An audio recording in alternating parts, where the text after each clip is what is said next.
Baik, saya akan menjelaskan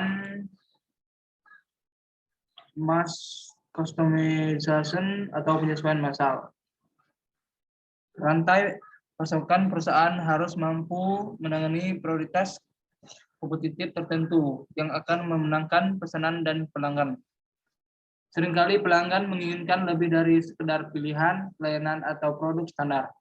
Mereka menginginkan layanan atau produk yang dipersonalisasikan dan mereka menginginkan dengan cepat. Misalnya, Anda ingin mengecat ruangan tamu Anda dengan warna biru. Anda perlu melengkapi semua perabot dekorasi dinding dan karpet yang ada.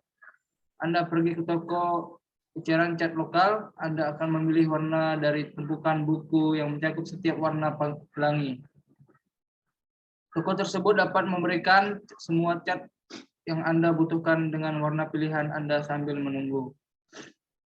Bagaimana toko menyediakan layanan itu secara ekonomis? Tentunya toko tidak dapat menyimpan ribuan warna dalam jumlah yang cukup untuk pekerjaan apapun. Toko tersebut menyimpan warna dasar dan pigmen secara terpisah dan mencampuri sesuai kebutuhan, sehingga menyediakan variasi warna yang tidak terbatas tanpa mempertahankan inventaris yang diperlukan agar sesuai dengan kebutuhan warna khusus setiap pelanggan. Pengecer cat mempraktikkan strategi yang dikenal sebagai penyesuaian massal, di mana proses perusahaan yang sangat berbeda menghasilkan sebuah layanan yang atau produk yang disesuaikan dengan biaya yang cukup rendah. Pada dasarnya, perusahaan mengizinkan pelanggan untuk memilih dari berbagai opsi standar untuk menciptakan layanan dan produk pilihan mereka.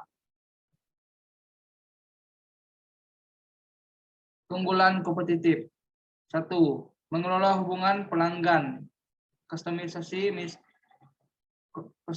massal membutuhkan masukan yang rinci dari pelanggan agar layanan atau produk yang ideal dapat dihasilkan. Perusahaan dapat belajar banyak tentang pelanggan dari data yang diterimanya. Keunggulan kompetitif yang didefinisikan diwujudkan melalui hubungan pelanggan yang erat ini berdasarkan strategi komunikasi massal. 2. Menghilangkan persediaan barang jadi. Memproduksi untuk pesanan pelanggan lebih efisien daripada menghasilkan perkiraan, karena perkiraan tidak sempurna. Triknya adalah memiliki semua yang Anda butuhkan untuk menghasilkan pesanan dengan cepat. Dengan menggunakan promosi penjual, perusahaan dapat melakukan beberapa kontrol atas persyaratan untuk persediaan komponen dengan mengarahkan pelanggan menjauh dari opsi yang habis untuk memilih opsi yang tersedia. Kemampuan ini menghilangkan tekanan dari rantai pasokan sekaligus menjadi kepuasan pelanggan. Penyediaan layanan juga memanfaatkan penyesuaian massal untuk mengurangi tingkat inventaris.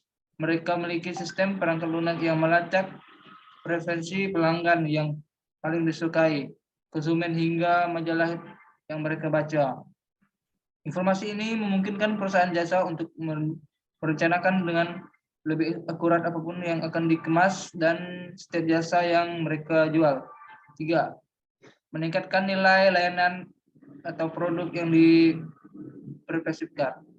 Dengan kustomisasi massal, pelanggan dapat melakukan sesuai keinginan mereka. Secara umum, kustomisasi massal seringkali memiliki nilai dari yang lebih tinggi di benak pelanggan daripada biaya produksi sebenarnya. Preferensi ini memungkinkan perusahaan yang untuk menetap harga yang memberikan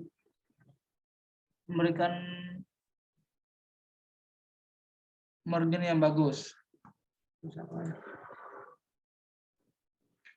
Outsourcing dan offshoring.